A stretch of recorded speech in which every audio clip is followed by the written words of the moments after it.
los jueves a las 10 de la mañana por Cola Radio, tu radio. Participa dejando tu comentario en nuestro Facebook Live. Bueno, son las 10:29 minutos, un poquitico tardecito, pero bueno, vamos a extendernos un poquitico más. Hoy en Tu Guía Contable estamos con las especialistas Dayana Trujillo y Soledad Flores en este programa tan importante con el tema de las siglas. Muy buenos días, doña Soledad, muy buenos días, doña Dayana. Buenos días, don Fernando, ¿cómo amanece? Hoy sí el día no está paramoso, hoy sí está calientico.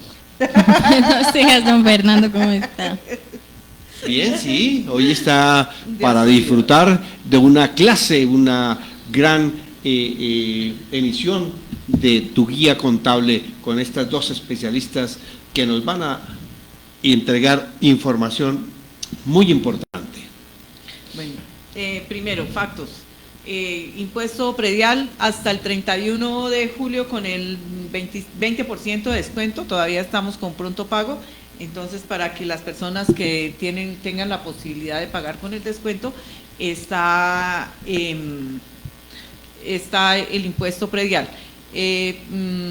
Impuesto de industria y comercio, empiezan los vencimientos en junio del industria y comercio, entonces para que tengamos en cuenta, para que en junio, julio y agosto, y de ahí empieza con sanción. Impuesto de renta para personas jurídicas ya se venció, ya quedó. Lo que viene de aquí en adelante de las personas jurídicas que no presentaron impuesto de renta y complementarios empiezan a generarles sanción por extemporaneidad. Y estamos en vencimientos de información exógena. Entonces, esos tres temitas para que los tengamos en cuenta los contribuyentes.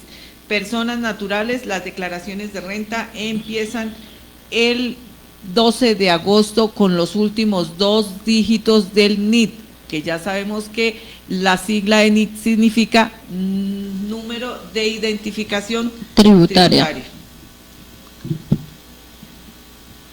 Bueno, ya continuando con el tema que veníamos trayendo desde el programa pasado, vamos a hablar sobre los elementos de medición y valoración, que es cómo mediremos el dinero y los bienes con presión técnica.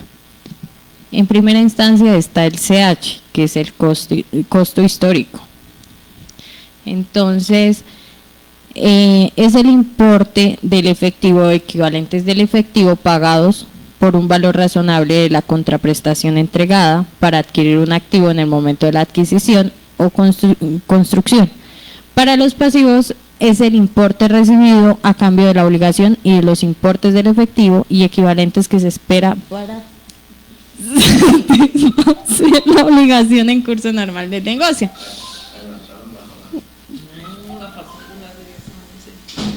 Es el precio real de la compra, el que dice es el precio que dice la factura.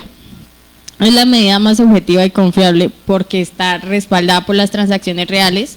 Sin embargo, tiene una limitación, no refleja los cambios del valor del dinero ni las variaciones de los precios del mercado con el paso del tiempo. Un ejemplo práctico es una panadería compró el terreno donde opera en el año 2010 por 50 millones de pesos. Y hoy ese mismo terreno vale en el mercado 250 millones de pesos. Según el costo histórico, en los libros seguirá figurando el precio de los 50 millones de pesos, a menos de que decidas revaluarlo técnicamente, es lo que pagaste y no lo que vale hoy. Estaba mirando aquí cuánto recaudó el gobierno en el impuesto de patrimonio por la emergencia económica que se cayó. O sea, ¿cuánto tiene que devolver el Estado en emergencia económica? Tiene que devolver 5,1 billones de pesos. Bueno, estamos hablando de costos. Costo histórico. Del costo histórico. Bueno, resulta que nosotros, como yo ya les había comentado, la contabilidad, o sea, nivelaron los informes, porque únicamente son los informes de nivel aquí se hacía solamente para Colombia, ahora se hacen para que sean entendidos en cualquier parte del planeta. Entonces, actuamos bajo norma internacional de información financiera. Esa es otra sigla. Cuando a ustedes le digan, ay, no, es que el contador les diga, no, señor contribuyente, ustedes tienen que presentar los informes financieros. Entonces, ¿cuáles son los informes financieros que presenta el balance un contador? general, el estado de resultados, el flujo de caja, el flujo de efectivo. Esos 4 son los principales: el balance general, el estado de resultados y el flujo de caja y el flujo de efectivo. Esos 4 informes se llamaban así bajo norma contable colombiana. Ahorita bajo norma, bajo NIF. Entonces, cuando a ustedes les digan, ay, es que los estados financieros toca presentarlos bajo NIF. Entonces, ¿qué es la información bajo NIF? Es la norma internacional de información financiera. Eso significa la sigla NIF. Entonces, en esas NIF cambiaron los nombres de los formatos. Entonces, el balance general ya se llama estado de la situación financiera. Y el estado de resultados sigue llamándose estado de resultados. Estado de resultados integral, porque resulta que nosotros teníamos como aparte los ingresos operacionales y aparte los otros ingresos. Entonces, ¿qué dice la norma internacional? Todos los ingresos son de la operación del contribuyente, sea persona natural o persona jurídica. Entonces, todos van dentro del estado de resultados integral. Pero volviendo al costo del que les hablaba Yana, entonces, ¿qué es el costo histórico? Entonces, el costo histórico es el valor que se canceló cuando se hizo la operación contable.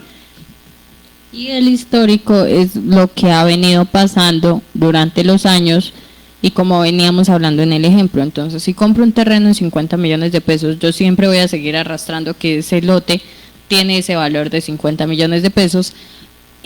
A cambio, o si uno hace un revalúo técnicamente, contablemente, para hacerle ese incremento dentro de los estados financieros. Ya sigue el PR, hablemos un poquito más del costo histórico. Entonces, ¿qué es el costo histórico? Pues el valor que yo pagué. ¿Cuál debería figurar en la contabilidad? El valor presente, o sea, hay que hacerle una actualización, porque por ejemplo, si yo compré un lote hace 50 años que me valió 800.000 pesos, pues en este momento ese mismo lote no es el mismo costo, el costo histórico, no, ya vale el doble. Ya tiene unas actualizaciones, pues por la pérdida por la inflación, por muchos valores. De pronto construyeron, está en pie de una zona industrial, entonces el lote subió y se revalorizó muchísimo más. Exacto, la revalorización. Entonces, ¿qué quiere decir? Que el valor, entonces, ¿cuál es el valor histórico? Pues el valor que uno paga en el momento de hacer la transacción. Si ese valor es de hace 2 años, pues sigue siendo el mismo valor. Bueno, el BR es el valor razonable.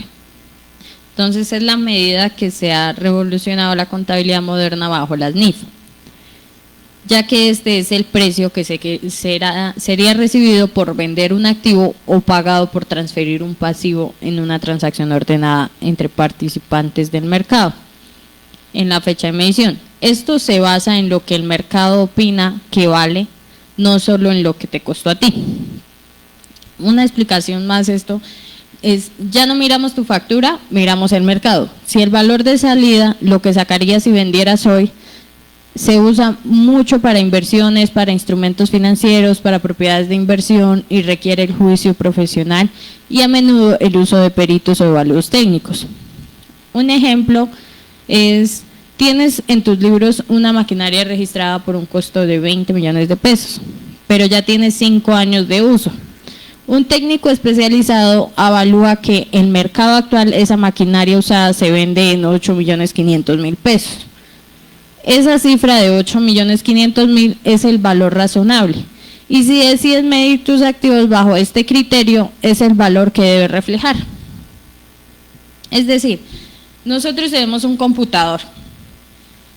El computador tiene vida útil contablemente de 5 años.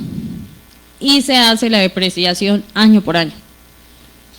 Como al estilo lo que estábamos hablando ahorita de la fotocopiadora, ¿no? Exactamente. Más o menos. Entonces, ¿cuál es la idea? ¿Cuál es la idea de la contabilidad? Pues que realmente refleje los costos reales, refleje lo más real posible la situación económica y financiera del contribuyente. Entonces, ¿qué es El BR, el BR, el valor razonable. el BPN? No, el CH, el costo histórico. Y ahora vamos a hablar de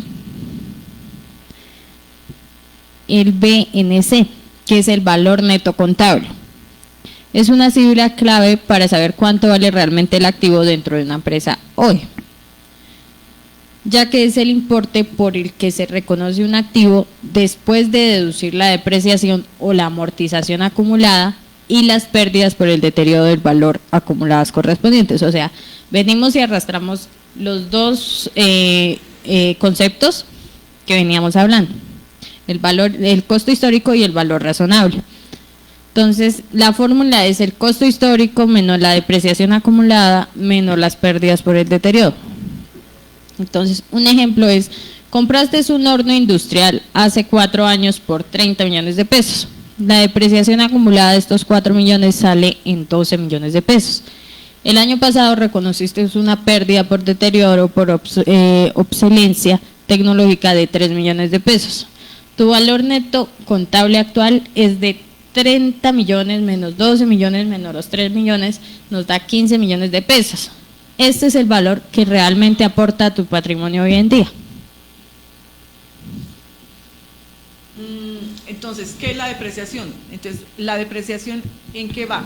Ese va en el estado de resultados, que es pues que uno va progresivamente llevando al resultado, al costo, el valor del activo. Primero, pues por la parte del uso. Segundo, pues porque cada vez va, si yo compro un computador 2025, el año entrante ya sale una nueva marca, es como los es celulares. Más eficaz, es más rápido. Más rápido, la memoria se almacena de una forma diferente, ya viene en mi época era únicamente el disco duro y el disquete. Ahora es el disco sólido. Ahora es el disco sólido. Es ya mucho no más rápido. Mucho más rápido, guarda mucha más información.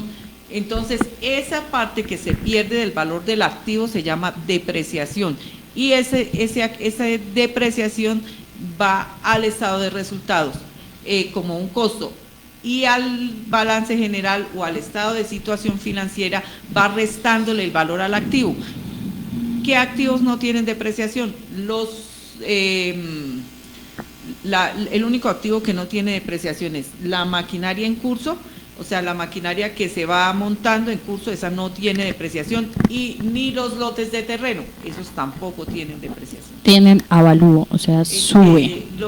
Esas dos cosas, pues primero las construcciones y edificaciones en curso, ¿qué son? Pues cuando yo voy haciendo la obra, o sea, cuando estoy construyendo, ¿qué tienen? Pues los inventarios de qué se está haciendo, cuáles son lo que se está utilizando. Y lo segundo, pues los lotes de terreno, porque como hablamos, por una pérdida, por la inflación, por una pérdida del valor adquisitivo del dinero, los lotes de terreno se van evaluando de acuerdo a la situación del país. Bueno, ya sigue el VUR, que es el valor de uso y el valor de recuperación. Son dos conceptos hermanos fundamentales para la prueba del deterioro. ¿Qué quiere decir esto? El valor de uso, el BU, es el valor presente de los flujos de efectivos futuros que se esperan obtener de un activo o de una unidad generadora de efectivo. ¿Cuánto dinero me dará a ganar en el futuro? El valor razonable menos los costos de ventas son lo que sacaría si lo vendo hoy pagando los gastos de la venta. Y el valor recuperable es el mayor entre el valor del uso y el valor razonable menos los costos de venta, y el activo no puede estar en tus libros por el valor superior al que realmente vas a recuperar, ya sea usándolo o vendiéndolo.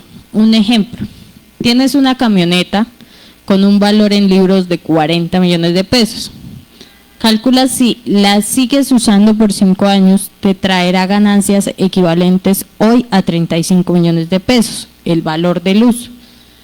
Si calculas, si la vendes hoy, recibes 33 millones menos comisiones netas, serían 31 millones de pesos.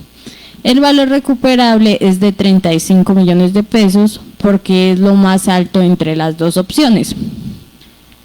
Como tu valor en libros es de 40 millones de pesos, solo puedes recuperar 35 y debes reconocer una pérdida por deterioro de 5 millones de pesos, ajustando el activo a su valor recuperable.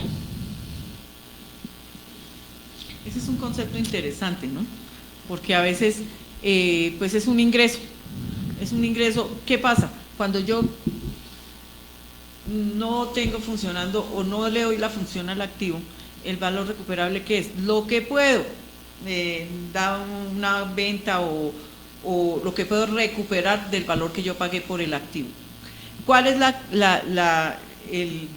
de un activo? ¿Cuál es la función de un activo? Yo debo comprar un activo para generar un ingreso. Esa es o sea, es no comprar pan para vender pan. Ese es el concepto, o sea, no tanto comprar pan para vender pan, sino que yo tengo que sacarle un provecho. Por ejemplo, una utilidad. Por ejemplo, si yo voy a comprar la máquina para hacer los buzos, pues es para hacer los buzos. Si en determinado no hice los buzos, pues se vuelve un activo sin ninguna capacidad de producción y entonces ya viene el valor recuperable. ¿Qué es el valor recuperable? Pues lo que, señor, usted que hace buzos, yo iba a hacer el negocio de buzos, pero no pude porque el costo no me dio, cómpreme la máquina. No, pues la máquina me valió 40, le doy 35, no cójala. Ese es el valor recuperable. ¿A dónde van esos 5 millones de pesos? Pues al estado de resultados como un costo o como un gasto. ¿Por qué? Porque le descuenta la utilidad.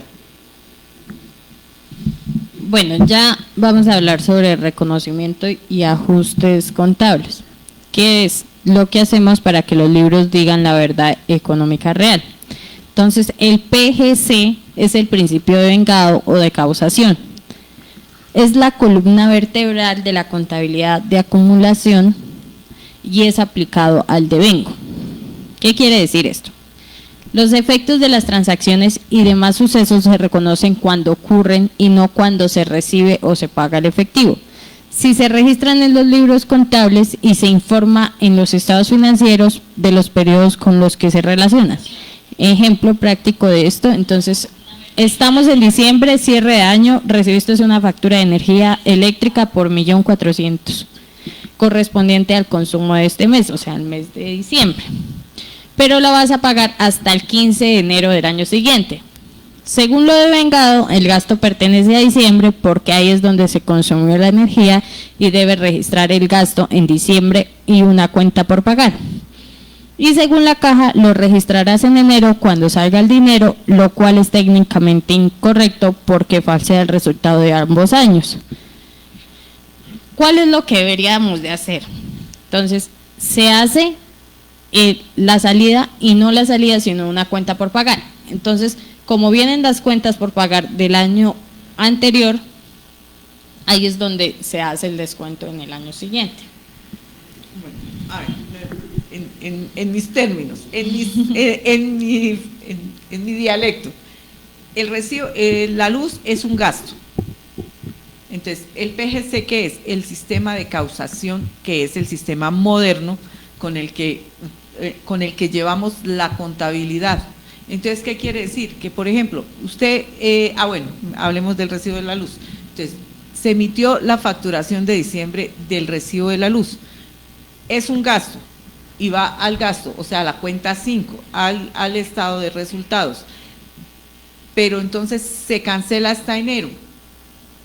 Ese recibo de gastos, pues es una deuda que nos queda de diciembre, que la pagamos en enero, pero entonces pues debemos reconocerla en diciembre. ¿Para qué? Para que el estado de resultados no quede inflado con mucha utilidad, que no es cierto. Otra cosa que se reconoce por el sistema de causación en diciembre son los beneficios a empleados. ¿Qué son los beneficios a empleados? Sueldos, nóminas, prestaciones, ¿Por qué? Porque resulta que el estado de resultados, o sea, la contabilidad tiene dos clases de cuentas, las cuentas reales y las cuentas nominales.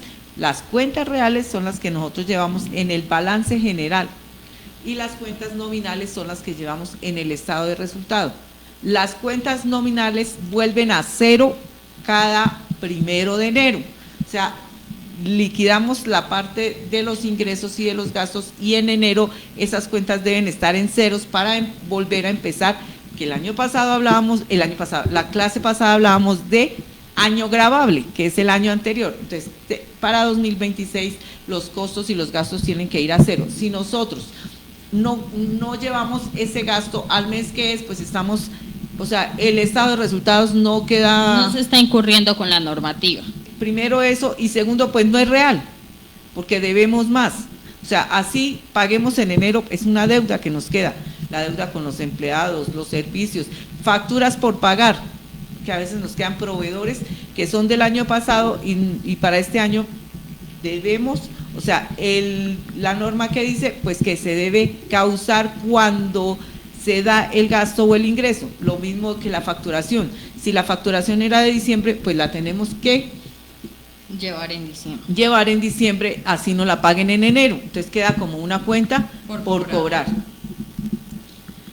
Ya sigue el PPD, que son los pagos anticipados o gastos pagados por anticipado. Es una cuenta de activo muy técnica y muy común.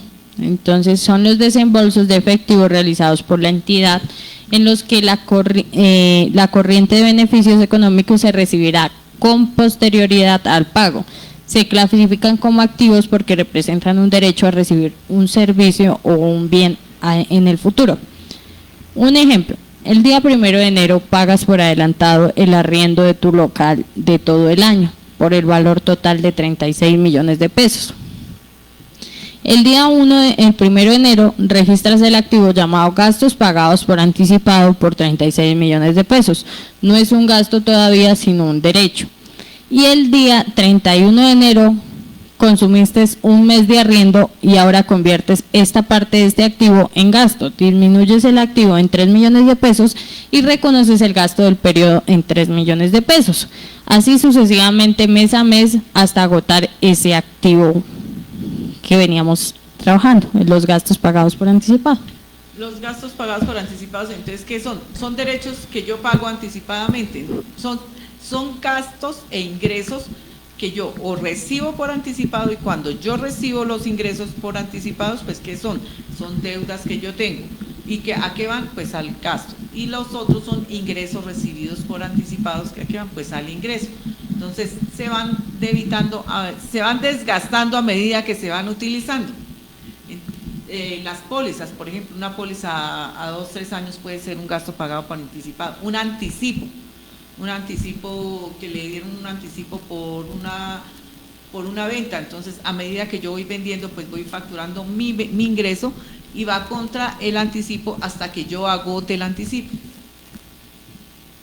Ya después sigue el ING y el DIF, que son ingresos diferidos o pasivos por ingresos recibidos por anticipado. Es la contraparte natural del pasivo, ya que son los fondos recibidos por la entidad en los que la prestación del servicio o entrega del bien se realizará con posterioridad a la recepción del efectivo. Se trata como un pasivo porque representa la obligación de entregar bienes o servicios al futuro y no una ganancia ganada todavía.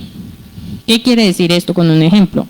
Una empresa grande te contrata para que suministres el pan de todo el año y te pagan por adelantado 50 millones de pesos en el 1 de enero. El 1 de enero tienes todo el dinero en el banco y es un activo, pero no tienes el ingreso. Tienes una deuda porque debes de entregarle el pan por el valor de 50 millones de pesos durante el año y registras el pasivo por 50 millones de pesos. Y el 31 de enero ya entregaste un pan por valor de 4.200.000 y disminuyes tu pasivo de 4.200.000 y reconoces el ingreso por los 4.200.000. O sea, ya debe menos. Bueno, pero entonces vamos a repasar, vamos a ir desde lo más fácil a lo más difícil, porque esto está un poquito difícil de entender. Entonces, empecemos con los básicos. Las siglas básicas. RUT. Registro único tributario. Diana. Dirección de Impuestos y Aduanas Nacionales. Diana. Declaración de De importaciones importaciones. y exportaciones. El RADIAN, el Registro de Eventos de la Facturación Electrónica, CUFE. que es el Código Único de Verificación. Que el CUFE, ¿en cuándo utilizamos? En En la la facturación facturación. electrónica. FE, factura Electrónica. electrónica. FEV, factura electrónica de venta. Rete fuente, entonces la retención en la fuente. El IVA, pues el impuesto sobre al el valor agregado. VR, unidad de valor tributario. tributario. Todos los años la VR era como en la época VT. de los como la VT. VT. VR es la unidad de valor real y la VT es la unidad de valor tributario. Sí, señora, perdón. Entonces, ¿a qué equivale una VT No, en el decía, 2000? iba a decir algo de antes. ¿Qué? Como en la época de antes era el UPAC. Unidad, que el UPAC, que era también una unidad para en la que se tasaban los créditos, ¿se acuerdan? Como usted tasaba los créditos, era en UPAC. Ahorita es la VT, pero la VT únicamente la utiliza la Administración de Impuestos y Aduanas Nacionales. ¿Para qué? Para tasar las sanciones Y los montos para pagar. Para pagar, para liquidar, para todo. Entonces, ellos utilizan la VT para la sanción mínima en VT, para el pago del impuesto de personas jurídicas en VTs. Entonces, todo lo transforman a VT. La VT. ¿Por qué nació esto? Esto nació a raíz de que era muy tedioso año a año hacer un decreto nuevo para actualizar este valor de todas las sanciones, de todos los montos, de todo esto. Entonces, ¿qué pensó la DIAN? Entonces, voy a unificar todos estos valores y solo voy a cambiar año tras año con el valor del IBC la unidad, o sea, el valor en pesos. Y siguen siendo las mismas 10 VT, las mismas 100 VT, las mismas, por lo menos de la sanción son 10 VT y la de VT está en 52.400, esto quiere decir que son 524.000 pesos la sanción mínima. De ahí en adelante empiezan a entonces la VT más el 10% del impuesto, la VT más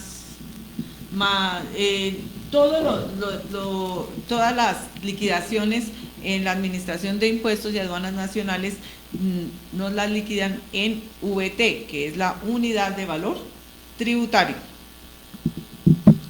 Entonces, el dígito de DB, Dígito de verificación. dígito de verificación. ¿Quién da el DB?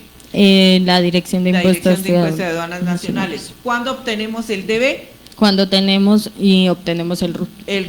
El RUT, hay el RUT de personas naturales Y el de personas jurídicas.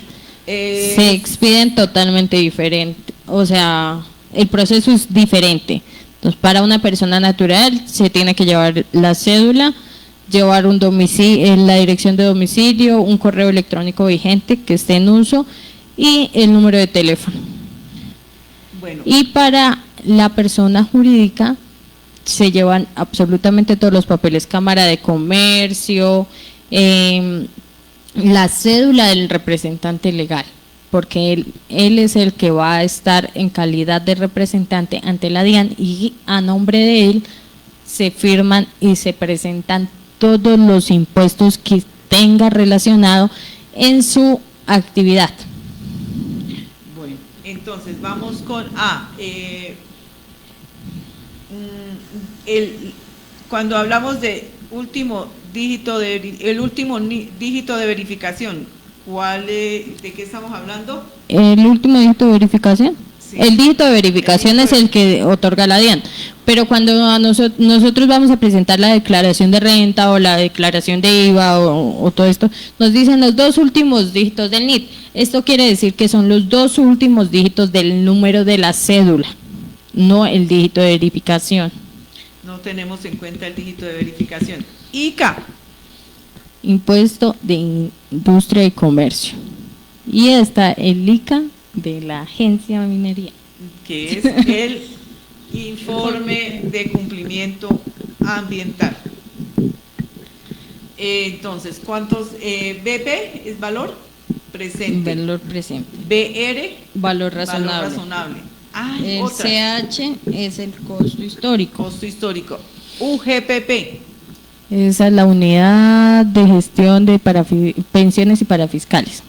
que la UGPP es la que que vigila que las empresas, personas naturales o personas jurídicas liquiden y paguen los aportes sociales y parafiscales al día y que se liquiden correctamente. IBC, Ingreso base de cotización. SENA, Servicio Servicio Nacional de Aprendizaje. ICBF, Instituto Colombiano de Bienestar Familiar. La ARL. ARL, Asociación de Riesgos Riesgos laborales. AFP, Es la administración de fondos Administración pensionales. de Fondos de Pensiones. Entonces, por ejemplo, ¿cuántas AFPs en este momento tenemos? Pues tenemos muchas. ¿Cuáles son las principales? Porvenir, Colpensiones, Colpensiones, Protección. Protección. Entonces, AFP, Administradora de fondos pensionales. UGPP, La unidad de gestión de pensiones y parafiscales. en este momento, créanme que le tenemos más miedo a la UGPP que a Que a la DIAN. DIAN. ¿Controla más o qué? No, las acciones son más duras. Sí. Sí, y tienen, o sea, la forma para resolver los requerimientos son más Más estrictos.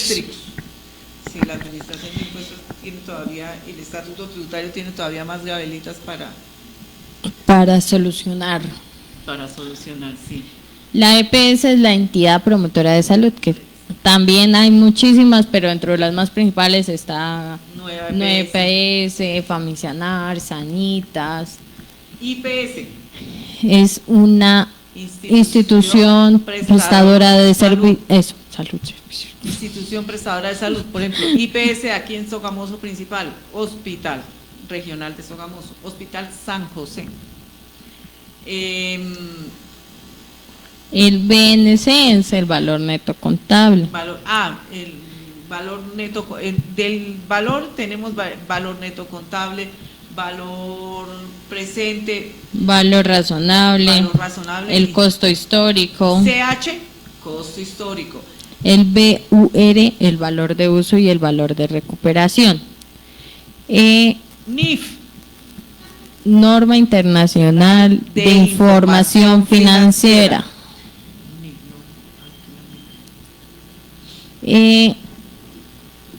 Ahora vamos a hablar del reconocimiento y ajustes contables, que es lo que hacemos para que los libros digan la verdad económica real, como veníamos hablando. Entonces, el principio de vengado o causación, que era lo que veníamos hablando, que era el PGC. Ahora también hablamos del PPD, que son los pagos anticipados o gastos pagados por anticipado. Y ahora vamos a hablar sobre la clasificación y estructura de los estados. Entonces, la UGE es la unidad generadora de efectivo, que es un concepto ya muchísimo avanzado que usamos para las pruebas de deterioro bajo las NIF, las normas internacionales de información financiera. Es el grupo de identificable de activos más pequeños que genera entradas de efectivo a favor de la entidad, que son en buena medida independientes de las entradas de efectivos derivadas de otros activos o de grupos de activos. ¿Por qué es tan importante? Hay activos que por sí solos no generan dinero, como una caldera en una fábrica, pero conjunto otros sí. Para saber si se han deteriorado, no se evalúan solos, sino se evalúa en el conjunto que trabaja unido. Un ejemplo, tu empresa tiene una panadería principal, genera su propio dinero. El camión de reparto por sí solo no vende nada, pero es esencial para las entregas. Si usted le pone un conductor, le genera. No es una unidad generadora de efectivo propia. Un carro de helados, si usted le pone los Y el helados, Y cuando llega al punto donde tenemos que llevar ese reparto, entonces ese restaurante de anexo funciona independientemente de la panadería, pero si el camión se desgasta, no evalúas solo el camión, evalúas la panadería completa. Sigue recuperando todo su valor. Si la panadería genera flujos de 500 millones de pesos y sus activos valen 400, entonces el camión no está deteriorado aunque su valor de venta sea bajo. Volvemos otra vez, otra sigla contable, otro vocablo contable, depreciación. ¿Qué es la depreciación? La depreciación es el valor que pierde el activo por su desgaste natural o por su uso. ¿A dónde va en dónde se lleva la cuenta? Se lleva a un gasto. Algunos dicen que la depreciación pues es la recuperación del activo en el estado de resultados. Pero ¿a dónde va? Restándole al valor del activo y al estado de resultados como un gasto, como contrapartida. ¿Cuáles son los únicos que no se deprecian? Los que no se deprecian son los terrenos y las construcciones en curso. De resto, todos los activos se deprecian. Ahora sigue el RAI, que es el resultado integral. Esta es una de las siglas que más confunde, pero es vital en los estados financieros modernos, ya que es el cambio en el patrimonio de la entidad durante un periodo que resulta de transacciones y otros sucesos distintos a aquellos derivados de transacciones que los propietarios en su condición de tales incluye todos los cambios, tanto los que pasan en la cuenta de resultados, utilidad o pérdida del año, como los que van directamente al patrimonio sin pasar por las ganancias o pérdidas. ¿Qué quiere decir la composición? Entonces, resultado integral, resultado del periodo más el otro resultado integral. Un ejemplo práctico en pesos es: tu negocio tuvo una utilidad neta en este año por actividad comercial de 200 millones de pesos. Además, revaluaste tu edificio y su valor aumentó en libros 150 millones de pesos. Esta ganancia no es operativa, ni se ha realizado por venta, por lo que no pasa por las pérdidas y ganancias. Van directo al patrimonio como un ORI que veníamos hablando. Ya entendí. El RAI son revalorizaciones. Entonces, ¿qué pasa? En determinado momento, cuando nosotros llevamos una contabilidad, estamos hablando que a veces el contador es subvalorado y al contador únicamente lo utilizamos para que haga las facturas, haga las declaraciones de renta, pero realmente si nosotros lleváramos una contabilidad de una empresa con todo con juicio, o sea, si fuéramos juiciosos, pues miraríamos estos temas. Entonces, cuando hay una propiedad, una planta, ¿qué pasa? Pues que la propiedad, hablamos del valor razonable, del valor histórico, que la mayoría de temas de la parte de propiedad, planta y equipo están valoradas a costo histórico. Entonces, ¿qué quiere decir? Pues el costo histórico es de lo que me valió hace 20 años y en este momento ese bien, ese mueble o ese inmueble está mucho más valorado. Entonces, ese RAI que llamamos nos puede generar en determinado momento un dinero futuro. ¿Y qué pasa? Tenemos que mostrarlo en los estados financieros, pero no lo podemos mostrar en los estados de resultados, sino debemos mostrarlo como una revalorización del patrimonio. O sea, ¿por qué? Porque ya lo que tenemos que valía 10 pesos en este momento vale 1000. ¿Por qué? No es porque, se subió y se incrementó, no, porque nosotros tenemos que mirar, es como el tema de la ganancia ocasional, la venta de los inmuebles, tenemos que mirar que el bien subió por tema de la inflación, por pérdida del poder adquisitivo del dinero, por una cantidad de factores que debemos considerar, pero ese es el RAI, o sea, ¿qué es? Que debemos reconocer que se valorizó el bien que teníamos hace 20 años y que en este momento podemos generar unas ganancias, no, sino venderlo al valor presente, y que esto no puede ir directamente al estado financiero, sino que tiene que ir como una revalorización del patrimonio. ¿Por qué no al estado de resultados? Pues porque yo puedo venderlo ya o no. Y si yo lo reconozco como un ingreso y tengo el bien y lo vendo en otros 2 años, 3 años, pues esos ingresos me quedan inflados y no es real la información que tenemos. El ORI, como venía hablando yo, ¿de qué es el ORI? Es el otro resultado integral. ¿Qué quiere decir esto? Que son los ingresos y gastos y ganancias y pérdidas que no se reconocen en el resultado del periodo como una ganancia o una pérdida, tal como lo requieren o lo permiten las otras normas internacionales de información financiera. Se presentan en el estado de resultados integral. ¿Qué cosas van aquí? Las ganancias o pérdidas por reevaluación de las propiedades, planta y equipo.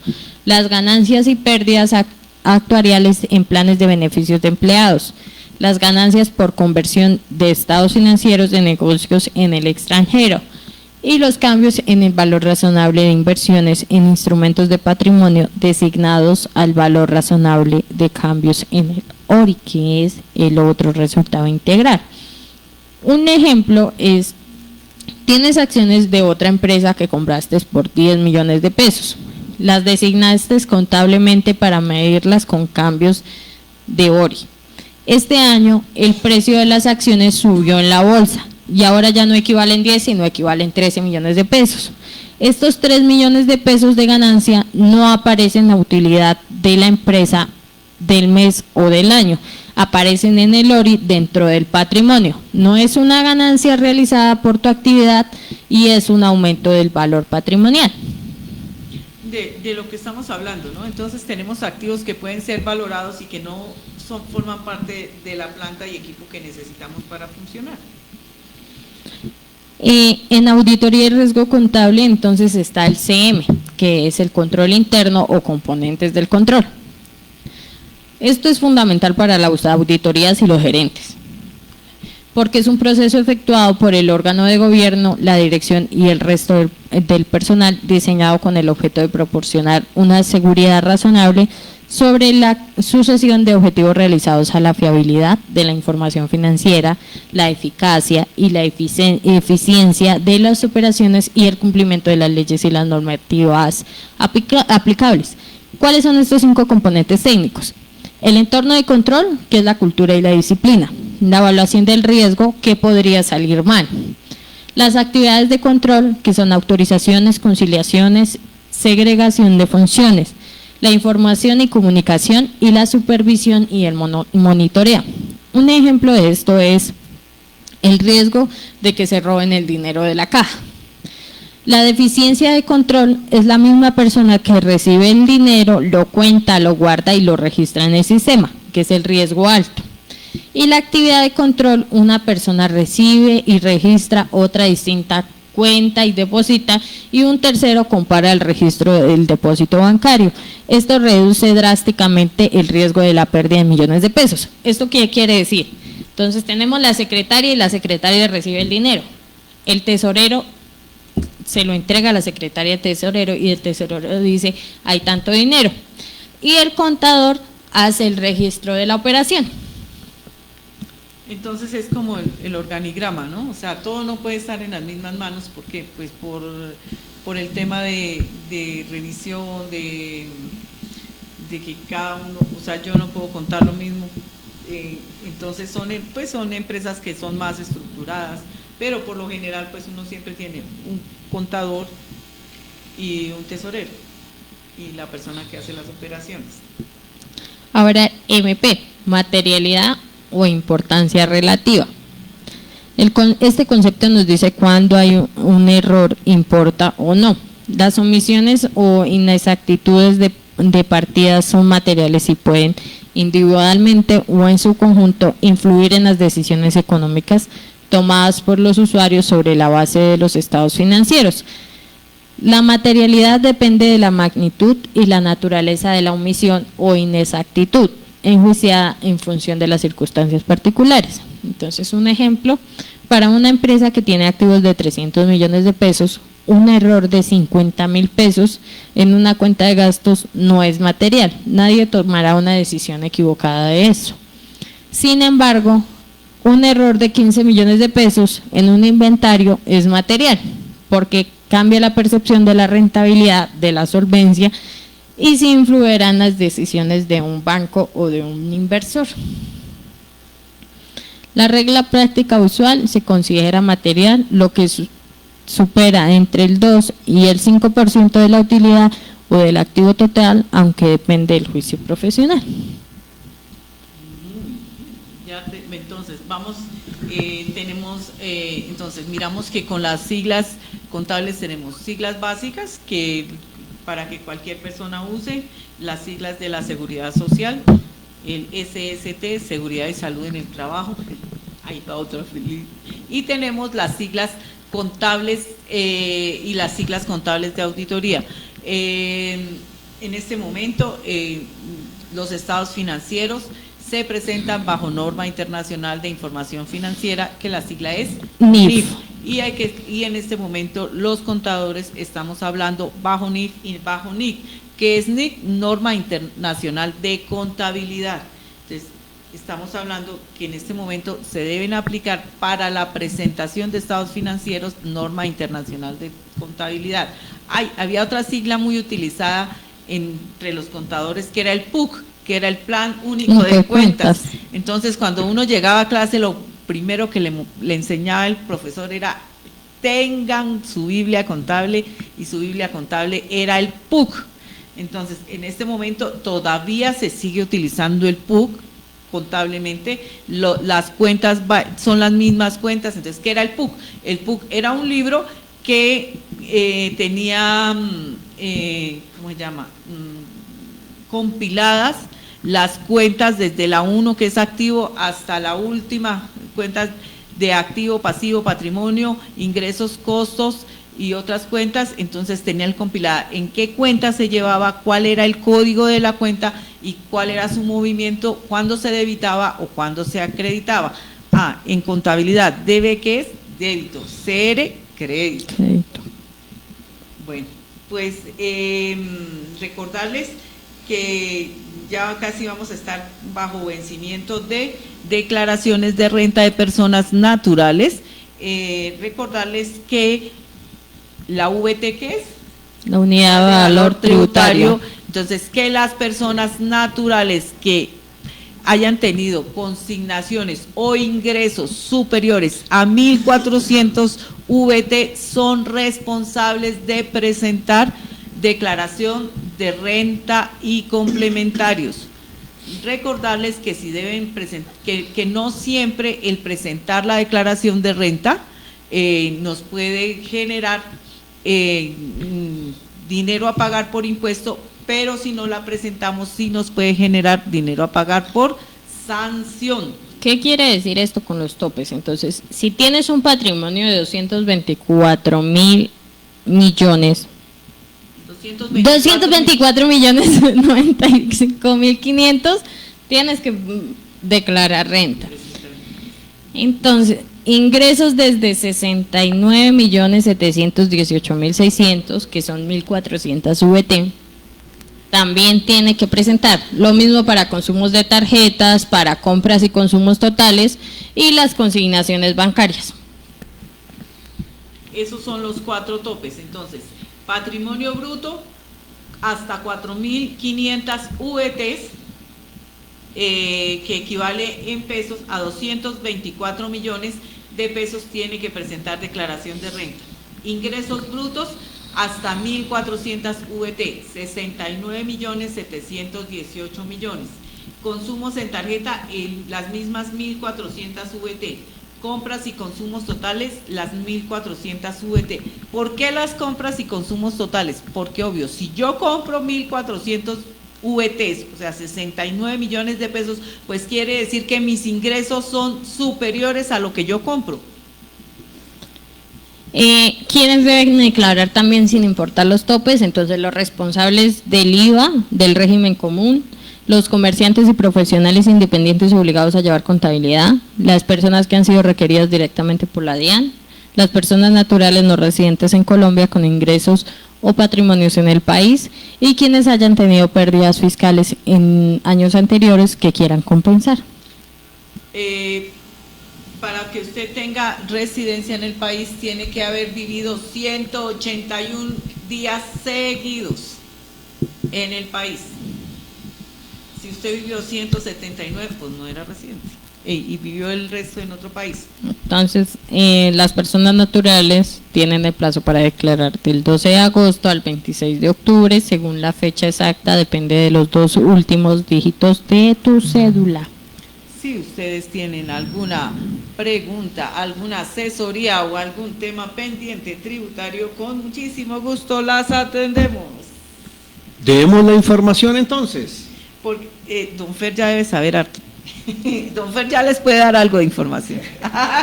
Bueno, aquí las asesoras tributarias y contables las pueden ubicar en la carrera 12, número 2014, y los teléfonos son 312-350-6077 y 321-974-1907.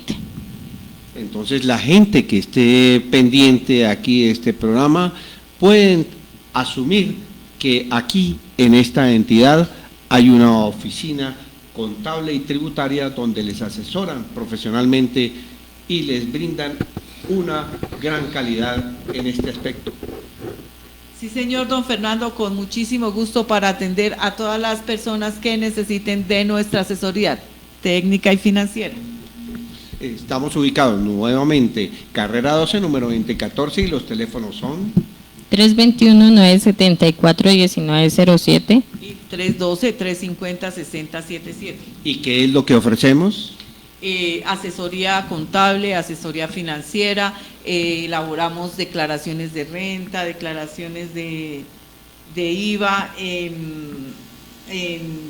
si desean crear su persona jurídica, las empresas, si desean que se les asesore sobre alguna sanción o multa, procesos con la administración, procesos en la vía gubernamental con la administración de impuestos, lo que en la parte tributaria o contable, lo que ustedes deseen, si tienen los libros el programa de contabilidad desactualizado, se les puede actualizar. Lo mismo, la gente que quiera participar en el programa pueden escribir y hacer preguntas de acuerdo a los programas.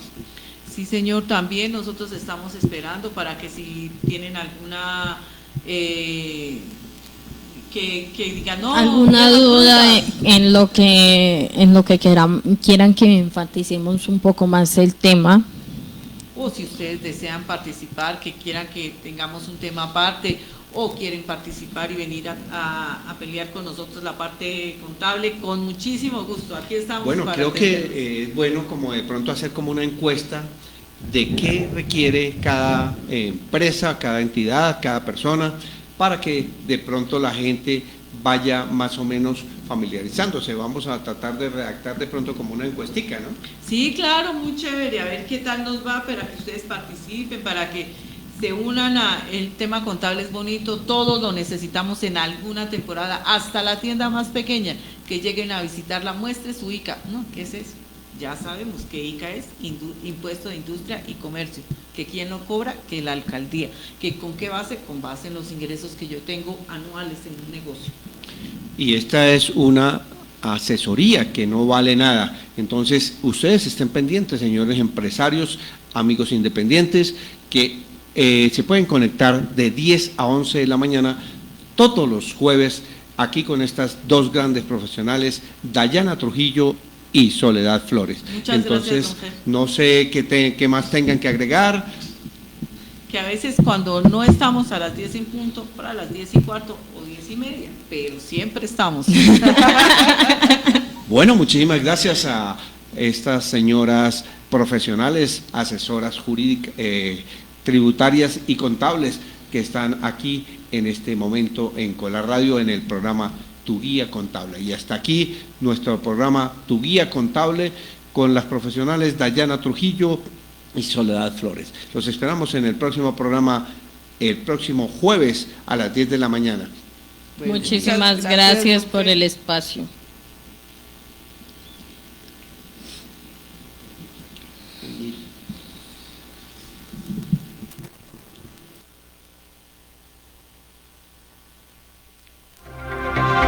...2026 es año de elecciones en Colombia. Tienes en tus manos el futuro del país. Elige las mejores ideas. Vota con convicción, en favor de tu comunidad y con total libertad. Sin imposiciones. Tu voto será